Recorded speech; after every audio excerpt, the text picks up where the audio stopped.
Australians do love their sport and revere their successful athletes. It's fair to say, though, that the nation's top classical musicians don't generally get the same adulation, even though we have world-class people populating top orchestras from Berlin to London to New York. This week, a symphony orchestra full of those all-stars is performing at the Sydney Opera House. Rebecca Bailey produced this report. No crescendo on the long note. Nothing here. Now it starts. My name is Alexander Brigger. I am the Chief Conductor and Artistic Director of the Australian World Orchestra.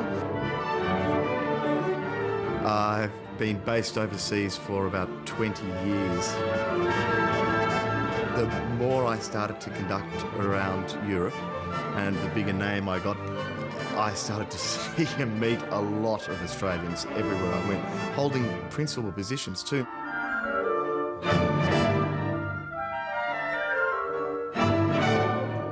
We've always talked about forming this orchestra and what an amazing sound it would be to get them all together, all these players that are in the Berlin Phil and the Vienna Phil and the London Symphony, and the list goes on and on and on. It's never been done before. This is something completely new. And with these players, I mean, you've got something completely unexpected is going to happen.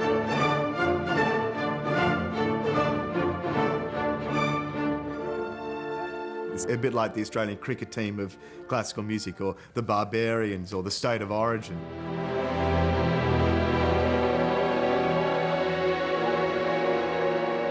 When Alex came up with this idea, I said, absolutely, that's something I really want to be part of.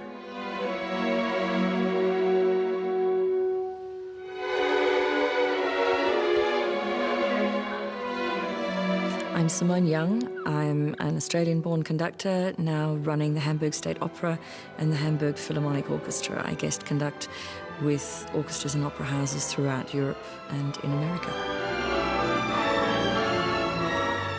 It's where the really exciting things are happening in classical music.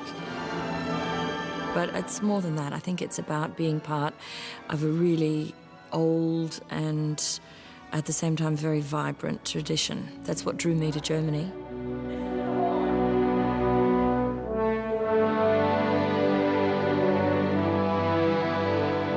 Australia wasn't even discovered when Mozart was composing the great operas. So they have a great tradition in their music and their culture, and I think Australia is slowly but surely catching up.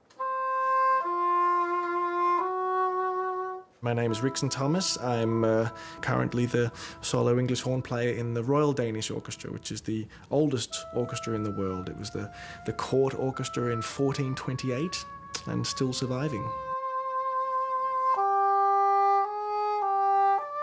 Being in Central Europe is the mecca of our chosen trade. I miss many things about Australia and my colleagues in the Sydney Symphony, but it is amazing being in that part of the world, I must say. I would have stayed here had there been a job available. You go where the work is.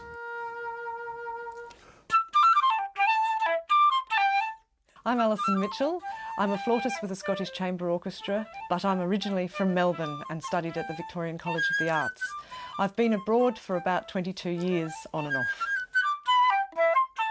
Australia has only a limited number of orchestras, and there are so many more over there.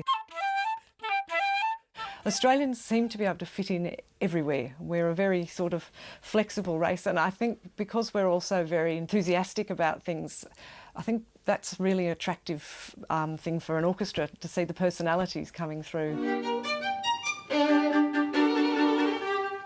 My name's Lucas Barr. I play the violin, work for WDR Symphony Orchestra in Germany. I left Australia when I was 16. In the past 20 years, I've really lost touch, not to my family, but to musical Australia.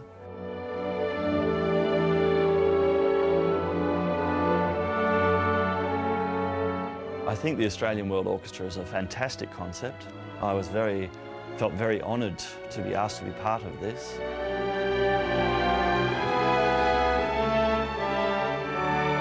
I think it's going to be interesting for people to hear what Australian musicians, with the experience that they've gained in these amazing orchestras overseas, can then do when we put them all together, throw them all in one pot and make some great music, hopefully.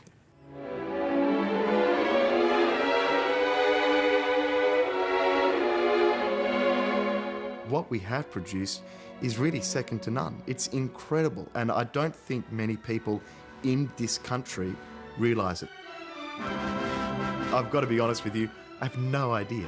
I have no idea what it's going to sound like, except I know that it's going to sound electrifying.